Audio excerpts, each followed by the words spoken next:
Hello, this is Ariadne Rainbird. Today I'm talking about the god Apollon Karneios.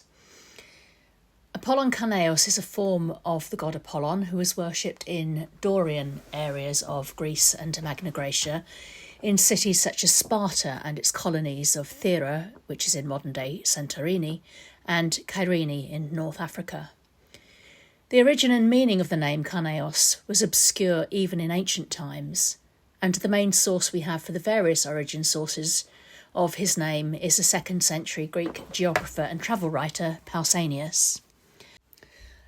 According to Pausanias, the 5th century BCE lyric poetess Praxilla of Sicyon said that Karneios was a son of Europa and Zeus, and that Apollon and Leto brought him up, and that the Karneia festival was named after him, but Apollon's beloved boy. Apollon Karneios, according to this version, would therefore be so named as Apollon, foster father of Karneios. Pausanias gives other origin stories for the name Karneios, one being that during the Trojan War, the Greeks cut down the sacred cornel cherry trees, which in Greek are called Karneia, in the sacred grove of Apollon in the Ida Mountains in order to build the wooden horse. This understandably angered Apollon, and so to appease his anger, the Greeks began to worship him by the name of Karneia, transposing the A and the R in the word Karneia, which Pausanias said was a custom at the time. This is a pan-Hellenic origin of the name, though, rather than a purely Spartan or Dorian origin story, and would make Apollon Karneia a pan-Hellenic god, whereas his worship was primarily associated with the Dorian areas. Demetrius of Skepsis, a 2nd century BCE Greek grammarian, gives another version of the story from the Trojan War, but connected more specifically with the Spartans. He tells us that the Spartan king Menelaus promised to honour the god Apollon if Apollon brought the war to a good end for the Greeks. Given that Apollon was on the side of the Trojans, according to Homer, appeasing Apollon and offering him great honour was important for the Greeks. The ancient Greek word meaning to come to a good end or to fulfil is krano or kreno, and thus Apollon was given the surname Karneios, the fulfiller, by the Spartans following the Greeks' defeat of Troy. Demetrius says of the Spartan festival of the Karneia that it imitates their military way of life. There are 9 canopies or tents, and 9 men eat at each of these, composed of 3 phratries or kinship groups. The festival lasts for 9 days, and everything is done in response to a herald's order.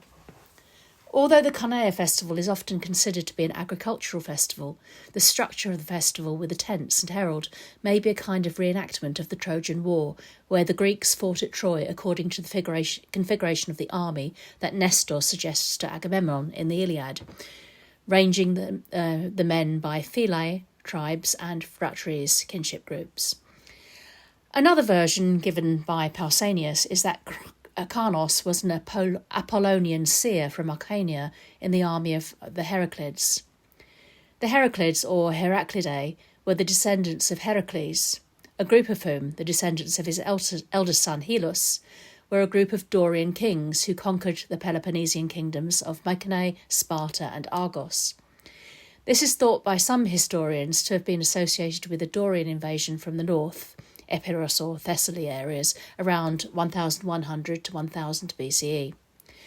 Mythologically, they came to reclaim a right to rule through their ancestors, the sons of Heracles having been exiled after the death of Heracles. Thus, the Dorian kings legitimised their right to the land and to rule through claiming descent from Heracles. Pausanias tells us that Karnos was mistaken for a spy by the Heraclids and was slain by Hippotes, a great-grandson of Heracles, when the Dorians were crossing over to the Peloponnese at Naupactus. Apollon was angered by the murder of his seer and sent a plague. In order to appease Apollon, the Dorians gave divine honour to Karnos and bestowed Apollon with the surname Karneios and set up a festival in his honour, the Karneia. However, Pausanias also says that Karneios, who was also surnamed Oiketos of the house, was honoured in Sparta even before the return of the Heraclidae, his seat being the house of the seer Krios, whose name means ram, the son of Theocles. Krios had a daughter who was met by the spies of the Dorians as she was filling her pitcher. They got talking to her and visited Krios, and from him learned how to capture Sparta. The story does not indicate how the cult originated, but indicates that the cult existed in Sparta before the Dorians arrived.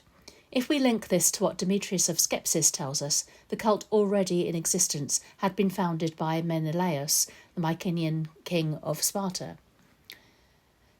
Conon, a Greek grammarian and mythographer during the time of Augustus, says in his work The Diegesis, in excerpts quoted by 9th century writer Photius, a spectral appearance, phasma, others say lover, of Apollon, named Karneios, was following the Dorians, and Hippotas, one of the descendants of Heracles, killed it when the Heraclidae were going down into the Peloponnese. When a plague fell upon them in consequence, they consulted the oracle and expelled Hippotas from the camp. The spectre was a seer for the Dorians. The Heraclidae made their descent into the Peloponnese. The outcast Hippotas has a son who he calls Aleus, meaning vagabond, from the circumstances, who grows up and collects a detachment of Dorians and expels the Sisyphids, who were kings of Corinth, and the Ionians with them, and resettles the city. And he attacks Attica when he gets an oracle that he will conquer it if he keeps his hands off the Athenian king. When the Athenians learn of the oracle, they persuade Codros, now 70 years old, to voluntarily sacrifice himself for the fatherland. So, changing his gear to appear as one of the wood carriers, he gets killed by one of the Dorians. The Dorians afterwards learned this and, despairing of victory, made peace with the Athenians. It is also possible that Karneia was an earlier rustic god associated with the ram, which is Krios in Greek, and that Karneios is derived from the word Krios, or that Karnos may have been the Dorian word for ram, or it could be derived from keras, the ancient word for horn. The 6th century CE grammarian Hesiod compiled a list of lexicon, including unusual and obscure Greek words, in which he gave an interpretation of kerasphorus, or horn-bearer, as one interpretation of the word Karnos, which may suggest an early agricultural god who was absorbed by Apollon. Another possible associated word is kernos, which is an earthenware vessel generally consisting of several little cups joined together for offerings. Kerasforos could indicate a god who bears a horn, or kernos, bearing gifts, such as a horn of plenty, and could also therefore be a god associated with an abundant harvest. Karneios has generally been thought to be a horned god, depicted with ram horns, though there is no firm evidence that Apollon Karneios was ever actually depicted with ram horns. The association of Karneios with the ram comes from an early scholarly interpretation of a stone stele, which was unearthed in Sparta, dated to the end of the 6th or early 5th century BCE. The stele bears a fragmentary dedication by an athlete, Eglatus, who honoured Karneios with an agalma or statue after his athletic victories. Above the inscription, the stone has a double spiral motif, roughly carved in relief, which scholars interpret as ram's horns, which they presumed to be the symbol of Karneios. However, the interpretation of this stele has been questioned by scholars in more recent years, and the spirals might not represent ram's horns, and the inscription on the stele might not necessarily be related to the Karneia. No horned statues have been found of Apollon Karneia for us to see a definite iconography. Apollon Karneia was a very important god in the Spartan colonies of Thera in modern-day Santorini and Kyrene in North Africa, and they had their own versions of the Karneia festival, though little is known about how it was celebrated. The ancient town of Thera lies on Mount Vunpo at an altitude of 395 metres at the east coast of the island. At the southeast edge of the ancient city, many votive inscriptions have been found engraved on the rocks from the late 8th century BCE to the Roman period, and include the names of Zeus, Artemis, Athena, Apollon Karneios, Hermes, Boreas, Chiron, the Caretes, and Locaedamia, a goddess of the fertile earth. At the north part of the southeast terrace are the remains of a temple dedicated to Apollon Karneios, dating to the 6th century BCE.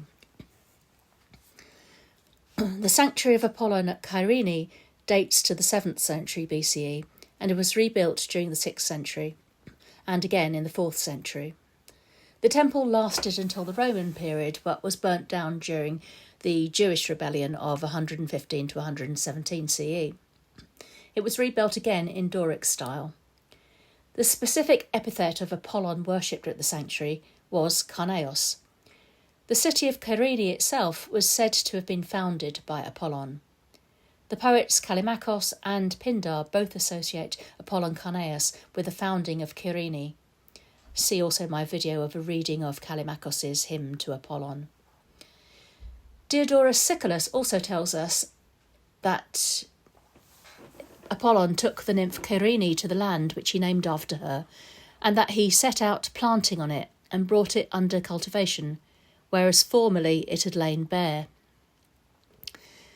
Within the sanctuary, shrines of Isis, Persephone, Hades and Hecate have also been discovered, as well as a small temple to Artemis, twin sister of Apollon.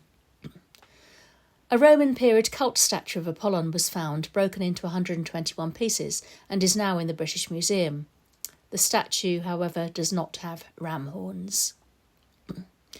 Various coins depicting a god with ram horns have been found originating from Kyrene and Mytilene in Lesbos, both important cult centres for Apollon Karneios.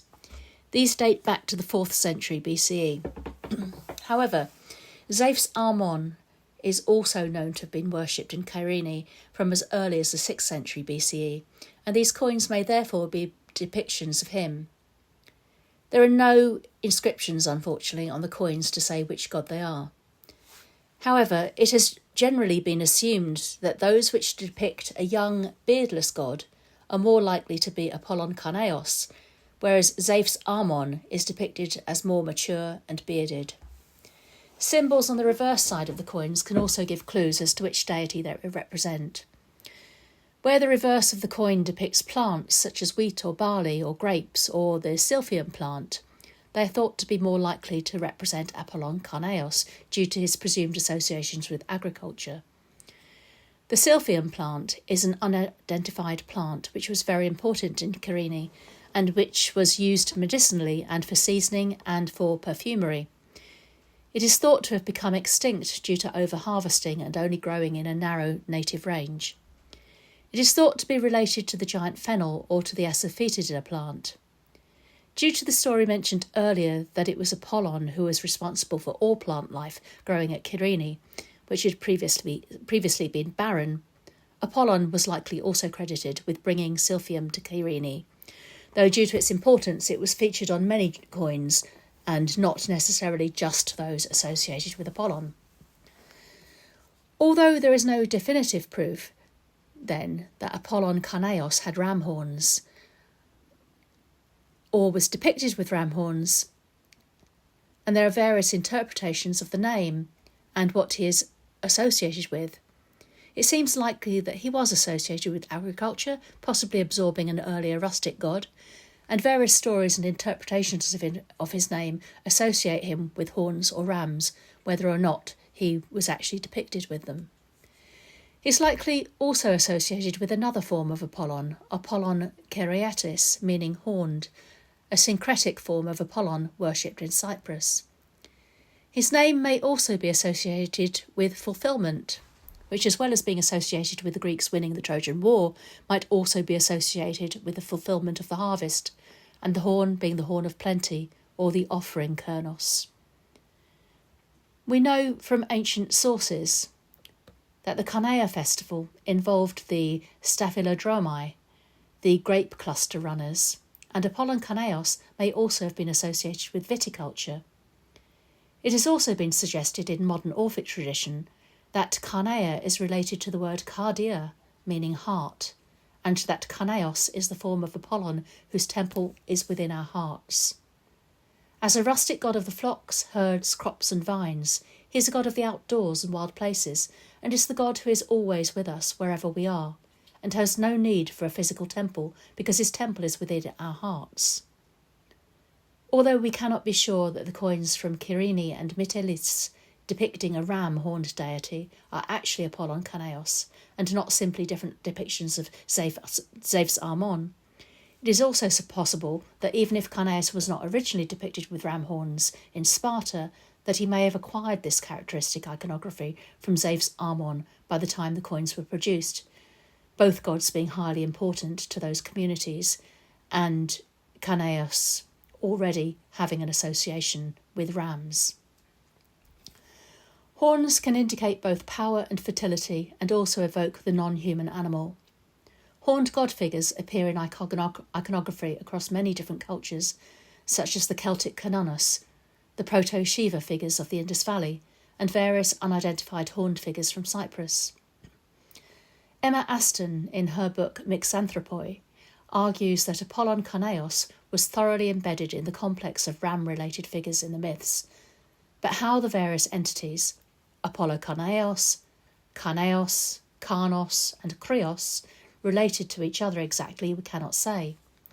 She notes that the combination of animal features with prophecy is also found in the cases of Pan, Chiron, Proteus, and others. Apollon Karneios has a background of animal associations, in contrast with his role as a god of civic importance in Laconia, who gave his name to both a month in the calendar and a festival. Aston argues that Apollon Karneios' ram element may have continued to play a role in his characterisation as a deity as the lead ram of the herd, of the community, a role pertaining both to a past life of nomadic pastoralism and to his political role as spearhead of colonisation. He embodies at the same time an animal and the way of human life associated with its care, and is associated with a past way of life and with a community's own social history. Aston states that it is also significant that Apollon Karneios, or horned, was worshipped beside the river Karneion, at the meeting point of Messenia, Laconia and Arcadia. I've not been able to find any further information about this, but believe that Aston found this information in the works of a 19th century German scholar, which I have not yet been able to check out. And I do intend to look more into the figure of Apollon Karneios in the future. Karneios is also likely the god whom Alexander's, founder of Alexandrian witchcraft tradition, derived the name of the horned god in that tradition, which he rendered as Karneia. In esoteric tradition, horns also symbolise the effulgent issue of divine ether from the head of the god. I'll talk more about the Karneia festival and what is known about that in a future video, so watch this space. If you found this video interesting, please like and subscribe to my channel and watch out for future videos. Thank you for watching.